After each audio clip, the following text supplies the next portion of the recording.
Pelo sinal da Santa Cruz, livrai-nos Deus, nosso Senhor, dos nossos inimigos, em nome do Pai, do Filho e do Espírito Santo. Amém. Meu Senhor e meu Deus, creio firmemente que estás aqui, que me vês, que me ouves.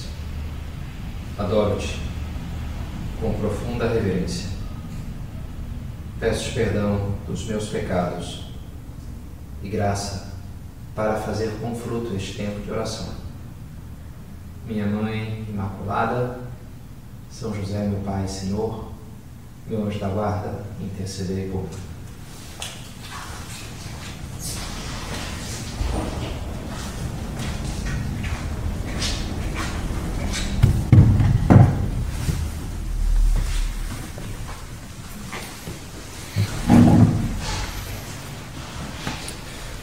Non egent qui sani sunt medico, sed qui male habent. Não são sãos que precisam de médico, mas os doentes, os enfermos. Esses dias ouvi um resumo de um livro de um ex-jogador da NBA, um jogador de basquete top. Chama-se Chris Bosh. Entrou no Hall da Fama da NBA. Me surpreendiu. Tem um brasileiro no Hall da Fama da NBA, o Oscar Schmidt, o grande jogador de basquete, está lá. E ele, no livro ele falava sobre a importância, lições assim da vida de um jogador, entre elas a importância de saber perder. E dava um exemplo de um jogador que era um dos craques da minha época, digamos assim, na minha adolescência, Karl Malone, o Utah Jazz. E que ele perdeu nas finais de 98 contra o Chicago Bulls, que tinha o Michael Jordan, o Pippen, um time super famoso, né? E ele jogou muito, o Karl Malone fez mais de 30 pontos numa partida, e custou perder, né? Ele queria ganhar. E depois ele teve um gesto, você vê que estava desconsolado no final, mas assim, foi muito nobre a atitude dele. Até no final ele entrou no ônibus lá do Chicago Bulls, foi cumprimentando um por um, parabenizando porque eles tinham ganho, deu um abraço no Michael Jordan. E comenta essa atitude, o Chris Bosh, dizendo: a derrota pode doer, mas quando você lutou por um objetivo mais além da fama e do dinheiro, uma perda não produz uma ferida na sua alma, mas traz uma oportunidade para tornar-se física e mentalmente mais forte, ajudar a forjar um time melhor e tornar-se uma pessoa melhor. Interessante, né? Assim, na lógica do jogo, perdeu, acabou o campeonato ali, o objetivo era ganhar e não ganhou, né? Mas ao mesmo tempo ele faz uma leitura, o Chris Bosh, fala: cara, talvez você possa estar jogando um jogo maior do que eu só ganhar ou perder a partida, né? E talvez tu possa perder de uma maneira, perder o jogo, mas de uma maneira que tu ganha como ser humano. Que aquilo não te fere a alma. Interessante o conceito, né? A ferida na alma. E, coincidentemente, também escutei uma entrevista esses dias, um podcast que eu gosto bastante, The Art of Manliness, e era sobre uma entrevista com uma mulher, uma professora americana que é especialista em ética da guerra, ética de guerra, dá aula para a marinha norte-americana sobre esse assunto. E ela escreveu um livro chamado The Code of the Warrior, o código do guerreiro, o código de ética, o código de honra, de comportamento.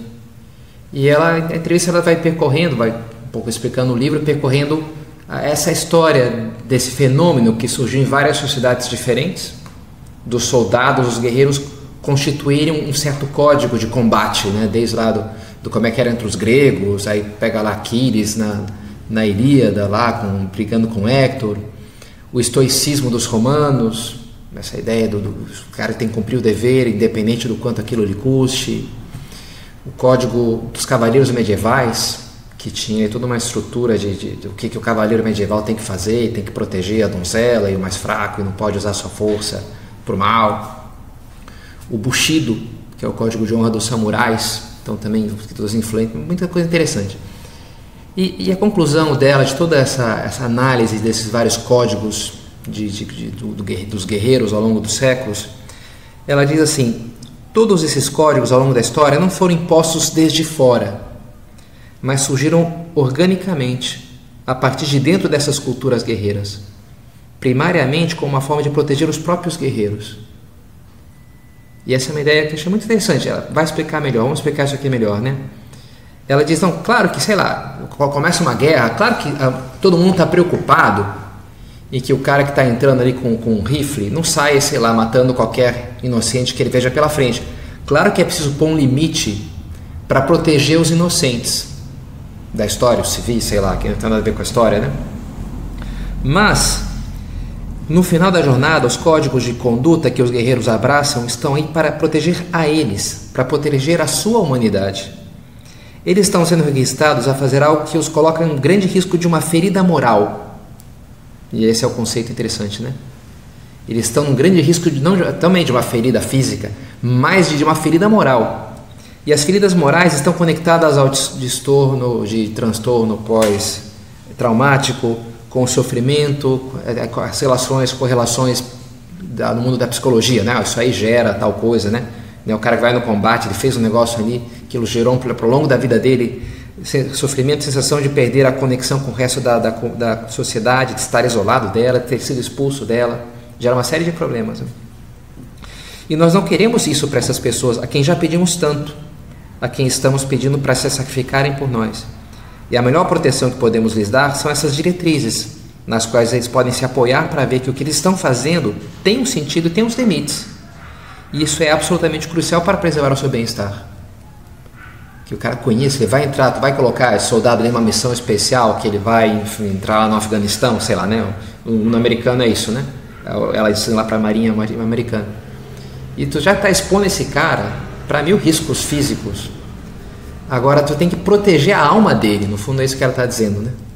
Ela diz, eu fico louca quando o pessoal fala, cara, tu vai dar aula de ética para esses soldados? Já tem tanta coisa na cabeça que eles têm que lembrar da missão e do rifle e não sei o quê, ainda vai colocar mais regras ali que ele não pode fazer. Cara, põe a arma, solta ele lá e deixa ele se... Não põe mais, não complica a situação para ele. Algumas pessoas têm essa ideia. E ela diz, cara, isso é uma grande bobagem. Ter essas diretrizes não é complicado, pelo contrário, sabe? A situação que eles vão estar já é mega complicada. Mas se o cara tem umas balizas, que ele sabe, não, isso aqui eu não posso fazer. Esse limite eu não posso passar. Não, isso aqui tá ok. Se um cara tá vindo ali, eu não sei se põe em risco aqui. Não, eu posso atirar. Porque eu lembro que eu tive na aula de ética, porque nesses casos se justifica uma... Então todas essas balizas, tu dá todo um conforto pro cara, para que saber que ele não vai voltar para casa depois destruído por dentro e vai ver o resto da vida, né? Com uma ferida, está se expondo, diz essa pesquisadora, eles estão se expondo a feridas muito piores que uma de uma bala e de uma facada, entende? E a gente tem que preservar ele dessas feridas.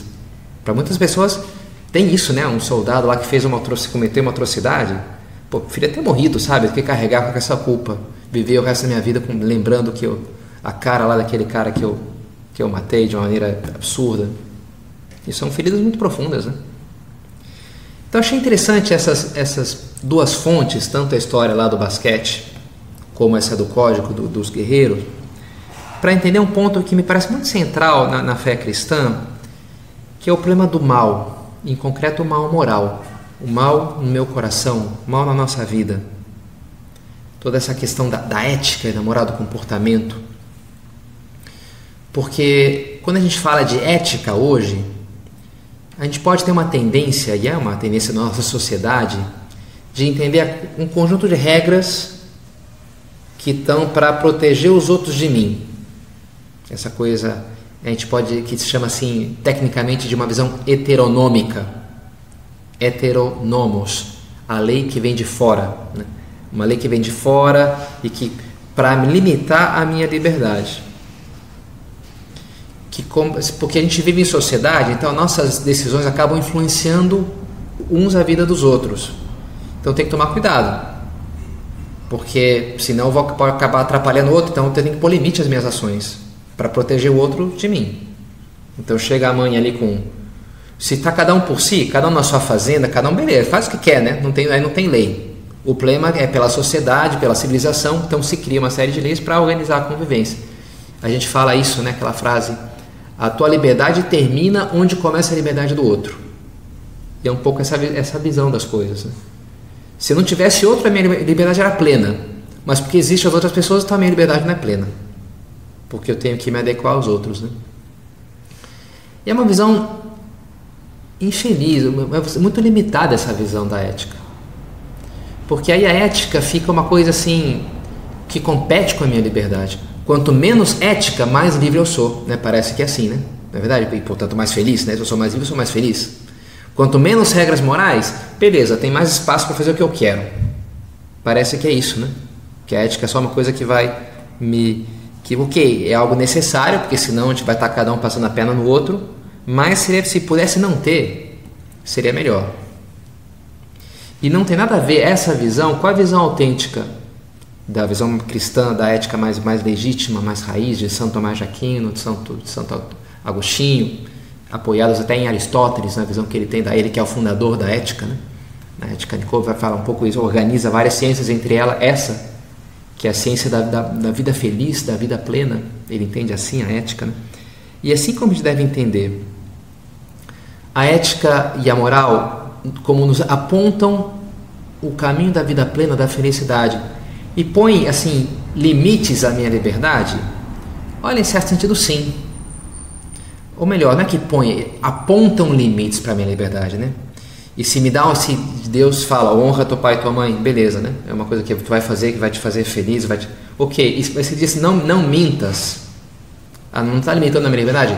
Em certo sentido sim, mas no sentido de que está te protegendo de ti mesmo em primeiro lugar, está te protegendo, não só está protegendo o outro, mas está te protegendo dessa ferida moral, que é um negócio muito duro, né? que é a pior coisa que pode acontecer contigo. Já Sócrates falava isso, é melhor ser injustiçado do que injusto. Ele preferiu, né, morrer do que cometer uma injustiça. Essa injustiça que eles estão me fazendo causa mais mal a ele do que a mim, vai dizer o Sócrates, quando estão perseguindo ele injustamente. Porque é pior ser injusto do que injustiçado. Eu estou sendo injustiçado, beleza. Agora eles estão sendo injustos. O evangelho de ontem, Jesus fala isso. Não para os judeus que se preocupavam lá com o que se podia comer, porque era puro, impuro. Fala, cara, não é o que entra pela boca que mancha o homem, mas o que sai do coração. Quando eu escolho ser mal, isso é que me fere profundamente. Meu pior inimigo sou eu mesmo. Quem me falava isso hoje? Do Rocky Balboa.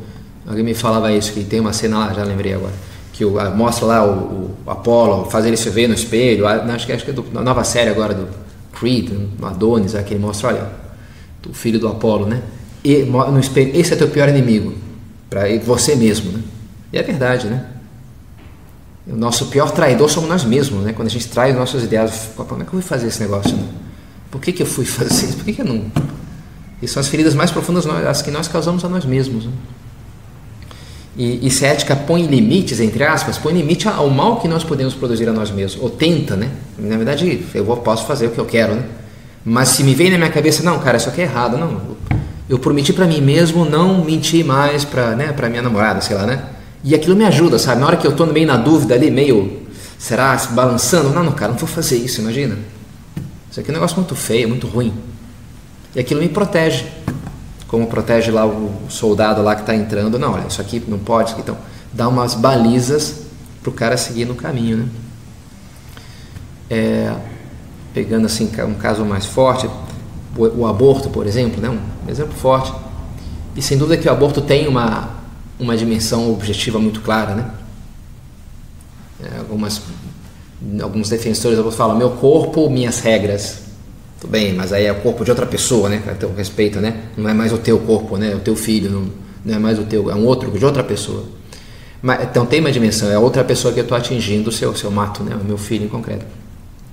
Agora também tem uma dimensão subjetiva que é muito impressionante, assim, né? Não sei se vocês já falaram com uma mulher que abortou e aquilo deixa uma marca, né, na vida da pessoa muito profunda, assim, né? De sofrimento, de ficar vendo, poxa, meu filho teria essa idade agora. E se às vezes se a pessoa não passa muito por alto por aquilo, fiz isso, pode até ser pior, né? Porque tá aquela coisa meio mal resolvida dentro que acaba tendo consequências piores na vida da pessoa, né? Porque é uma violência muito grande, né? Matar o próprio filho é uma coisa muito... Isso, a gente faz esse tipo de coisa, né? O pecado é isso, né? E tudo bem, no aborto é um caso um pouco forte, mas isso acontece, sei lá, né? Quando eu respondo mal para uma pessoa, quando eu me deixo levar para um sede de vingança, quando eu me deixo lá pela preguiça e passo lá uma hora absurda lá vendo videozinhos avulsos, aleatórios, e quando eu deveria ter feito outras coisas, deveria ter ajudado, deveria ter rezado e não fui na missa porque, sei lá, por essa idiotice minha, aquilo deixa uma ferida, não tem como não deixar. Quando eu me dou conta de que, poxa, eu deveria ter feito um negócio e não fiz, né? Fiz errado, não deveria ter feito isso que eu acabei fazendo. Essa ferida moral. E por isso as leis morais não são regrinhas de fora, talvez um pouco ultrapassadas lá, que a igreja continua repetindo, ou que deu na telha de Deus, né? Falar que matar, ele não gosta de matar nem mentir, se que dissesse que ele gostasse, esse não seria um pecado. Não é uma coisa extrínseca, sabe? Não, é a realidade, é a estrutura da realidade, é como funciona a minha alma. E tem coisas que me ferem a alma, que mancham o homem, né? O que entra no coração, que sai do coração do homem, mancha o homem. Para proteger essa minha integridade, interessante essa palavra, né? O homem íntegro. O que significa íntegro? Significa inteiro, que não está rachado, que não está quebrado, não está fragmentado. Um objeto íntegro está inteiro, né? Vou pagar na íntegra ali a entrada, né? O bilhete, eu não sei, né? Inteiramente. O pecado como que realiza essa rachadura, né? Rompe, eu estou meio fragmentado por dentro, meio quebrado, meio rachado. E por isso precisamos, né, desse médico que nos cure por dentro, que é Jesus Cristo. Não são os sãos que precisam de médico, mas os enfermos. Não me chamaram os justos, mas os pecadores. A Ele a gente apresenta o nosso coração para que Ele é o Salvador, Ele vence o pecado. Ele vence esse mal dos males da nossa alma, né? Que é o mal espiritual, que é o mal moral. E com ele temos essa cura. Em 1905, um jornal inglês, fundado pelo Charles Dickens, lançou essa pergunta: o que há de errado no mundo? Lançou para os seus leitores essa pergunta. E entre as cartas que recebeu uma resposta muito curta do Chesterton. O que há de errado com o mundo? Eu. Interessante, né? Depois virou um livro do Chesterton, O que há de errado com o mundo. O título do livro é esse, né? O que há de errado com o mundo. E ele explica, olha, quando uma pessoa ela não sai desse modo de pôr a culpa na realidade e começa a enxergar a própria culpa, ela não vai ser capaz de fazer nada, né? Ela não vai ir para lugar nenhum. Começa por ti mesmo. Para de achar que o problema está fora. Esses dias também vi um padre dando uma aula de moral, justamente. Ele citou esse filme do Aladdin. Ele assistiu o filme baseado no desenho da Disney, acho que eu não assisti nenhum nem outro, mas ele falou lá que aparece o gênio da lâmpada com os 3 pedidos, e o gênio ele fala, olha, tu tem direito a 3 pedidos, mas eu te aviso, pensa bem. Ele dá uns conselhos, ele dá uma consultoria ali, né, sobre, já tem muita experiência, né, o pessoal que fez burrada e tal, né, então ele dá uns conselhos, aí ele fala, olha, pensa bem antes, sabe, porque são os 3 e acabou. Ó, se tu quer a minha experiência, ó, isso, por exemplo, se uma pessoa pede no primeiro pedido, ela pede dinheiro, que é um pedido mais ou menos típico, eu sei que no segundo pedido ela vai pedir dinheiro, e no terceiro o que ela vai pedir? Mais dinheiro. Interessante, né? Tu vai por aí, olha, isso aqui nunca vai terminar de saciar, sabe? Nunca tu vai dizer, agora tá bom, agora eu sou feliz, agora eu tenho dinheiro suficiente. Não, nunca tu vai sempre, né, querer mais, né? Eu tenho 1 milhão, poxa, eu poderia ter 2, né? Porque o fulano tem, eu poderia ter, como se eu tivesse 3, se eu tivesse, né? É uma coisa insaciável, né? Um pouco um desejo que se tu aposta por ali. Então, eu ajudava isso a pensar, olha, parar de achar que o problema está fora, no mundo, na realidade, eu tenho essas necessidades aqui, o mundo não me supre essas necessidades, e passa a olhar, entender que o problema está mais em ti, entende? No teu coração, no pecado que de uma maneira está enraizado em ti, na desordem que há em ti, nos teus afetos. Tu é esse doente que precisa de médico, que precisa de uma cirurgia, de arrancar algumas coisas, de colocar de um transplante, precisa de consertar as coisas dentro de ti, né? Porque é isso, né? Não só o pecado pode provocar uma ferida no meu coração, mas como ele pode provocar uma doença. A gente fala o ato do pecado, sem dúvida uma ferida, né? Cometi um pecado. Mas a gente fala também do pecado como hábito, como ato e como hábito. Quando a gente fala, por exemplo, dos 7 pecados capitais, a gente se refere mais ao hábito. Eu sou um cara preguiçoso. Uma coisa é que eu tenha agido por preguiça hoje à tarde. Outra coisa é se eu sou ou não sou preguiçoso. Uma coisa é o ato, outra é o hábito. Então essa repetição dos atos bons produzem hábitos bons. E a repetição de atos ruins produzem hábitos ruins. E esse pecado então existe e está não só nas minhas ações concretas que eu realizo, mas de alguma maneira ele está enraizado no meu coração. Ele configura a minha maneira de olhar o mundo e as coisas. E eu preciso, portanto, me curar. E o primeiro para me curar é me dar conta disso, que eu carrego esse problema em mim. Dizia um rapaz que fala comigo há muitos anos: padre, eu pensava isso, todos nós temos coisas ruins dentro da gente e que não dá vontade de mexer naquilo, sabe? Mas é pior se a gente não mexe. Pior se eu não mexo naquilo. Eu cortei ali e fiz uma ferida, o negócio está feio, não quero nem olhar. Mas é melhor tu olhar, viu? É melhor ir lá no médico e tirar a roupa ali para ele poder... Não quero ver, mas cara, é melhor ver, melhor encarar o problema. Melhor admitir o teu erro. Melhor reconhecer a tua doença. Se o cara não sabe que está doente, não vai se curar. Por isso Jesus diz essa frase, né? Não são os que são de médico. Os fariseus se achavam sãos. Não, a gente é super santo, a gente faz tudo certinho, cumpro ali as minhas obrigações. Eu não preciso. Eles não precisavam de um salvador, porque eles achavam que estava ok. Então a primeira coisa para eu deixar que Cristo me salve é me dar conta que eu não estou ok, que eu tenho uma série de problemas, que eu sou doente, né? Que eu tenho essa coisa chamada preguiça, essa outra chamada inveja, essa outra chamada vaidade, etc, né? Que eu tenho essas coisas, né?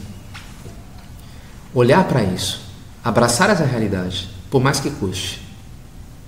Tenho gostado muito de uma série de fantasia e tem um dos protagonistas uma hora lá em que ele é um general já velho de guerra e que cometeu, infelizmente, muitas atrocidades assim, na sua carreira de guerreiro, né, de soldado, e acabou meio que se arrependendo daquilo. Mataram o irmão dele, que era o rei, e ele estava meio bêbado lá na festa, não pôde fazer nada. Então ele entrou carregando o peso daquilo, ele até entrou na bebida, ficou meio alcoólatra assim, né? E aí vem o cara do mal, que é um demôniozão lá, um grande organizador de todas as coisas ruins, e ele quer recrutar esse general. E ele oferece para ele: olha, tu é um grande guerreiro, vem aqui comigo, eu vou tirar a tua dor, eu vou te anestesiar, tu não vai sentir mais nada. Custa, né, viver com esse peso, com tudo que tu fez, com todos os teus erros, eu sei que custa. Entrega isso para mim, me entrega a tua dor, e eu vou pegar ela para mim. Essa é a oferta do demônio, né, do inimigo. E tem um traidor lá que cai nessa mesmo, né? E o cara topa aquilo. E de fato ele começa até a matar os que eram seus amigos antes, mas nem sente nada, não sente nenhum remorso, né? Porque se anestesiou com aquilo e o outro tira o sentimento negativo dele, né? E é interessante, porque o general fala: cara, não, tu não terás a minha dor é minha. Ele abraça a dor, a minha dor é minha. E achei muito, assim, interessante, né, porque a gente tem essa tendência, né, de fugir, de buscar anestesia. Escutava também um TED Talk esses dias sobre vulnerabilidade, muito interessante, e a pesquisadora lá, ela dizia isso: a gente não gosta de sentir vulnerável, a gente não gosta de sentir vergonha. São sensações muito negativas. O que a gente faz diante dessas coisas, dessas sensações? A gente se anestesia, toma lá um pileque, sei lá, né? Entra, vou jogar esse negócio aqui, põe uma música, não quero pensar, vai na pornografia, vai ver não sei o que, compra um negócio, né? Me anestesiar, compra um hambúrguer, não sei o que. Eu não quero pensar nisso, né? Anestesiar-nos. E ela dizia: ok, a maneira de fugir, apagar uma sensação ruim. Agora, tem um problema nessa estratégia, é que a gente não consegue pensar que sensação eu quero anestesiar. Se eu trato de anestesiar uma, eu anestesio todas. Também o amor, a vontade de viver, a esperança. Interessante, né? Como ela conclui isso, né? Então, a única maneira de viver uma vida plena é abraçar a nossa dor, é abraçar a nossa vergonha. Então, ela vai defender um pouco essa ideia, né? Não fugir dela, mas abraçá-la. Abraçar a tua miséria, abraçar os seus defeitos, tuas limitações, os aspectos ridículos da pessoa. Abraça isso daí. As pessoas que vivem mais felizes, soltas e alegres, que mais se sentem que pertencem aos demais, são essas pessoas que não anestesiam as sensações, que não fogem da verdade. Toda a batalha pela vida cristã, pela santidade, passa por isso. Santo Tomás de Aquino, ele fala, né, a prudência, ela, que é uma virtude cardeal, ela inclui essa silenciosa expectativa da realidade. O pecado ataca a nossa inteligência e produz a ignorância. A psicologia fala da dissonância cognitiva. Quando eu faço algo que não bate com os meus valores, eu mudo a minha percepção da realidade. Eu distorço, eu provoco uma distorção. Posso até bloquear um evento lá do passado porque me faz sofrer, então eu esqueço aquilo, né? E eu altero, né? Gabriel Marcel, acho que diz, né? Quem não vive como pensa, acaba pensando como vive. Paul Claudel, acho que fala isso. Quem não vive como pensa, acaba pensando como vive. Eu altero a minha maneira de enxergar as coisas porque a minha vida não bate com aquilo, então pior para as minhas ideias, né? Para os meus valores. A gente muda porque eu quero fugir, porque eu não quero sofrer. E agora o caminho da vida autêntica é abraçar a minha culpa, saber que eu fiz errado mesmo, saber que eu tenho problemas e limitações. Essa memória que é fiel ao ser, diz Scott Hahn, um livro sobre a confissão, né? Lutar para que a tua memória seja fiel ao ser, que tu seja honesto com as coisas, falar as coisas claras. Também uma outra entrevista desses dias, eles sugeriam isso, cara, usa um linguajar eticamente forte, denso. O que eu quero dizer com isso?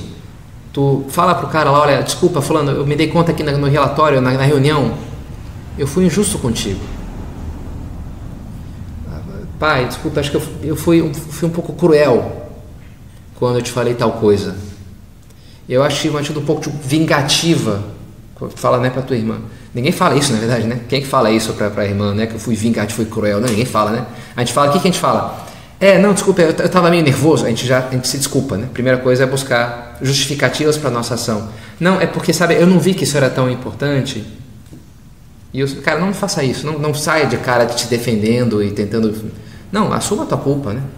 E usa uma linguagem forte. Não, eu me dei conta que eu fui um canalha esse negócio que eu fiz aqui, né? Baixaria esse negócio, sabe? Linguagem, é bom isso daí. Abraçar, a minha dor é minha. Abraçar a dor dos nossos erros, porque isso é caminho para nos libertar dessas coisas ruins que carregamos na nossa vida. Essa meditação, que já termina, queria ser sobre a confissão, o sacramento da confissão. Mas eu fui preparando e me dei conta que, cara, não vai rolar para falar da confissão, porque saiu muita coisa na preparação, então pensei em fazer um trito, né, uma série de 3 meditações. Essa primeira introdutória, sobre a realidade do pecado, o mal moral, o mal na nossa vida, a batalha pela verdade, por darmos conta desse mal, que vai ser a base para que a gente possa, então, abraçar a confissão. Vai ser a meditação da semana que vem. A confissão, que é esse encontro com a verdade que é Cristo, a verdade que liberta, a verdade misericordiosa, que é nosso Senhor. Então, o sacramento, vamos falar semana que vem mais sobre o sacramento especificamente da confissão, que exige essa contrição. E por último, depois de uma terceira meditação, a gente vai falar sobre a extensão dessa atitude às outras pessoas à nossa volta, né? Então, a necessidade de perdoar os outros, ser misericordiosos. Bem-aventurados os misericordiosos, porque alcançaram a misericórdia. Uma coisa depende da outra. Viver, abraçar a misericórdia de Deus para nós, ser misericordiosos conosco mesmo, implica também ser e se apoia em ser misericordioso com as pessoas à minha volta. Então vai ser para fechar um pouco essas 3 meditações sobre o tema da misericórdia de Deus e como lidar com a própria miséria e o mal da nossa vida. Porém, inimizade entre ti e a mulher, diz Deus à serpente no Gênesis, entre a tua descendência e a dela, e esta te esmagará a cabeça. A descendência da mulher, a descendência de Eva. O pecado entrou pelo engano da serpente, que seduziu Eva com as suas falsas promessas, mas a salvação então vai entrar também no mundo por essa filha de Eva, que vai acreditar em Deus, confiando na sua misericórdia. E ela louva a Deus, dizendo que Ele despediu de mãos vazias os ricos e encheu de dons os indigentes. Na oração magnífica, no hino de Nossa Senhora, ela diz isso, né? Os ricos lá, entre aspas, né, os fariseus que se achavam ricos, todos nós, quando a gente é soberbo e orgulhoso e não se dá conta da nossa indigência, a gente vai embora de mãos vazias, como o fariseu da parábola que foi rezar no templo e só agradecia porque ele era muito bom, fazia tudo certinho. E agora aqueles que se sabem pecadores, como o publicano da parábola, que não ousava levantar os olhos aos céus, batia no peito dizendo: Senhor, tem piedade de mim que sou um pecador, esse voltou para casa justificado. Despediu de mãos vazias os ricos e encheu de dons os carentes, os indigentes. Então, Nossa Senhora que vê e diz isso, pode nos ajudar a perceber cada vez mais a nossa indigência diante do mundo, das pessoas, de Deus, para apoiar-nos mais fortemente na sua bondade e misericórdia e assim alcançar dele a salvação, o perdão, a vida.